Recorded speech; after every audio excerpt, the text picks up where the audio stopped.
साथ है प्रदेश महामंत्री युवा मोर्चा के श्रीमान शेखर जी और इनसे आज बक्सर में आए हुए हैं और इनसे बहुत सारा हम आज चुनाव पे चर्चा करेंगे। तो श्रीमान जी, जी, बहुत-बहुत धन्यवाद आपका।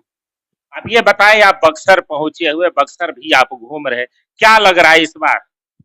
बक्सर निश्चित तौर पे हमारे जो प्रत्याशी हैं आदरणीय मिथिलेश तिवारी जी, हम लोग यहाँ भारी मतों से चुनाव जीतेंगे और जो मोदी जी के जो काम हुआ है, मोदी जी ने जो काम किया है, आम जनता के लिए बहुत सारी योजनाओं पे उन्होंने काम किया है, योजनाओं को लाभ उन्होंने सभी लोगों को दिया है। इससे पूरे जनता में खुद से मोदी जी के सपोर्ट में उल्लास है कि नहीं कि मोदी जी को हम लोग को तीसरी बार प्रधानमंत्री बनाना है और फिर भारत को विकसित भारत बनाने में उनका सहयोग करना है। क्या बाहरी और भीतरी की लड़ाई? देखिए, बाहरी-भीतरी का कोई मामला नहीं है। भाजपा एक परिवार है और मिथिलेश तिवारी जी भी इसी परिवार के एक सदस्य हैं। तो भारतीय जनता पार्टी पूरे देश में है। हमारे मोदी जी भी गुजरात से लेके बनारस से वो सांसद जीते और देश के यशस्वी प्रधानमंत्री बने और मिथिलेश तिवारी जी बहुत ही अच्छे व्यक्तित्व के भी धनी हैं। वो एक संगठन के बहुत अच्छे कार्यकर्ता भी हैं। लगभग 35 साल का उनका अनुभव है। पूर्व में विधायक भी रह चुके हैं और पब्लिक के लिए वो हमेशा खड़े रहते हैं, अपने कार्यकर्ताओं के लिए खड़े रहते हैं और हमें पूर्ण विश्वास है कि अगर मिथिलेश तिवारी जी चुनाव जीतते हैं, तो बक्सर की जनता के विकास के लिए, बक्सर के विकास के लिए वो हमेशा तत्पर रहेंगे। 10 साल यहाँ रहे अश्विनी चौबे जी, लेकिन लोगों को, जनता का यह है कि वहाँ कुछ नहीं। नहीं, ऐसा बात नहीं है। नरेंद्र मोदी जी की सरकार में वो मंत्री रहे हैं। नरेंद्र मोदी ऐसा देश का कोई भी पार्ट नहीं है, जहाँ पे विकास नहीं पहुँचा है। बक्सर में भी विकास हुआ है। आप जो 4 लेन से हम लोग जो बक्सर पटना से बक्सर आने में जो पहले लंबा समय लगता था, आज हम लोग डेढ़ घंटे में पटना से बक्सर पहुँच जा रहे हैं। ये भी तो हमारे नरेंद्र मोदी जी का ही देन है। ये भी तो ये देश के यशस्वी प्रधानमंत्री भाजपा का जो सरकार है, उसी का देन है। इसमें कहीं न कहीं हमारे अश्विनी चौबे जी का भी योगदान है। क्या लग रहा है इस बार 400 पार?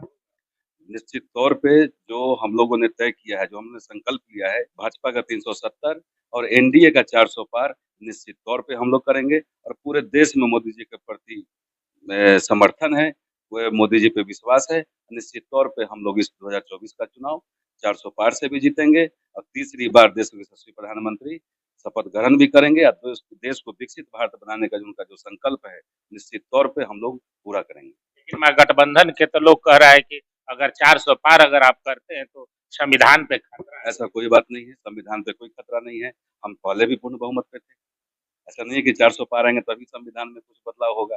हम हमेशा से दूसरी बार हम लोगों ने पूर्ण बहुमत की सरकार बनाई, ऐसा नहीं है। हाँ, जो हमारे देश में जो उचित होना है, जैसे हम लोगों को जो बहुत सारे मुद्दे हम लोगों ने यहाँ से खत्म किया, 370 का मुद्दा खत्म किया, ट्रिपल तलाक का मुद्दा खत्म किया।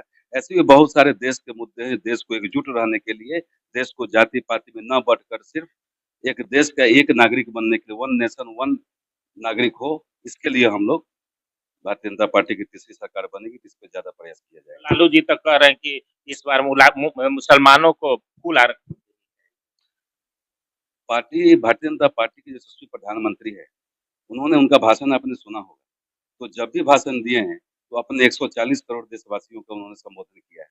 इस संबोधन में कभी उन्होंने कहीं बाँटा नहीं। 140 करोड़ में जितना हिंदू है, जितना मुसलमान है, किस समय देश के जिस धर्म के लोग यहाँ रह रहे हैं, अच्छे तरीके से रह रहे हैं, वो सभी लोगों पर उन्होंने संबोधन करते हैं और जो भी योजना चल रही है भारत सरकार की, उस सभी के लिए कोई जाति में, कोई धर्म के लिए विशेष तौर पे ऐसा कुछ नहीं है। जो हिंदू का है, वही मुस्लिम का है, वही सिख का है, वही ईसाई का है, देश के एक-एक नागरिक का है, 140 करोड़ देशवासियों का है। केजरीवाल तो कह रहे हैं 4 तारीख को आप लोग देख लीजिएगा मोदी। केजरीवाल जी का बात ही नहीं करना है। केजरीवाल का अपना वो मुंगेरी लाल को हसीन सपने देखने वाले व्यक्ति हैं। और यहाँ बक्सर में जो सुधाकर सिंह महागठबंधन के हैं, वो कह रहे हैं कि हम यहाँ से निकल।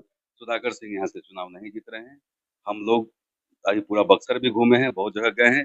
जनता में मैं मिथिलेश तिवारी जी के लिए पूरा समर्थन है और आदरणीय देश के प्रधानमंत्री जी के लिए पूरा जनता एकजुट होकर कमल निशान पे मोहर लगाएगी और यहाँ से मिथिलेश तिवारी को भारी मतों से चुनाव जिताएगी। और एक असम के यहाँ आए हैं, आईपीएस आए हुए हैं, यहाँ चुनाव निर्दलीय लड़ रहे हैं, वो कह रहे हैं कि हम यहाँ से निकल रहे हैं, उसको लेकर क्या?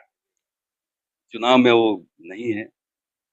आप युवा मोर्चा से भी जुड़े हुए हैं और आनंद मिश्रा के साथ पूरा युवा लगा हुआ है और युवा का एक तमन्ना है कि हम आनंद मिश्रा को बक्सर से जिताएं। देखिए पहले स्टार्टिंग में युवा लगे हुए, लेकिन युवाओं का भी अब धीरे-धीरे रुझान जो है, हमारे यशस्वी प्रधानमंत्री के तरफ हो रहा है और निश्चित तौर पे युवाओं में बदलाव हुई है और ऐसा नहीं है कि भारतीय जनता पार्टी के साथ युवा नहीं है। लगभग यहाँ के लगभग युवा भारतीय जनता पार्टी के साथ हैं और अंतिम में देखिएगा जब चुनाव जब अब तो 2 दिन का ही बचा हुआ है और वोटिंग का जब दिन होगा, देखिएगा पूरे बक्सर की युवा भारतीय जनता पार्टी के कमल निशान पर ही मोहर लगाएगी और खासकर मैं युवा महासचिव होने के नाते मैं अपने बक्सर जिला के सभी युवा साथियों से एक आग्रह करना चाहता हूँ, निवेदन करना चाहता हूँ कि सभी चीज़ को भूलकर क्योंकि मैं हमेशा एक बात कहता हूँ कि देश रहेगा, तभी धर्म रहेगा, तभी जात बचेगा। तो हमको देश को देखना है, देश को यशस्वी बनाना है, देश के जो हमारे यशस्वी प्रधानमंत्री उनको तीसरी बार देश का यशस्वी प्रधानमंत्री बनाकर भारत को विकसित भारत बनाने में सहयोग करना है, जिसमें आप सभी युवाओं का योगदान बहुत ज़रूरी है, समर्थन बहुत ज़रूरी है। आप सभी युवाओं से आग्रह करेंगे कि 1 तारीख को 2 नंबर पे कमल निशान आदरणीय मिथिलेश तिवारी जी को भारी वोट डालकर भारी मतों से उनको विजय बनाएँ और देश को विकसित भारत बनाने में बक्सर का भी एक योगदान हो, यही मैं आप लोगों से अपील करना चाहता हूँ।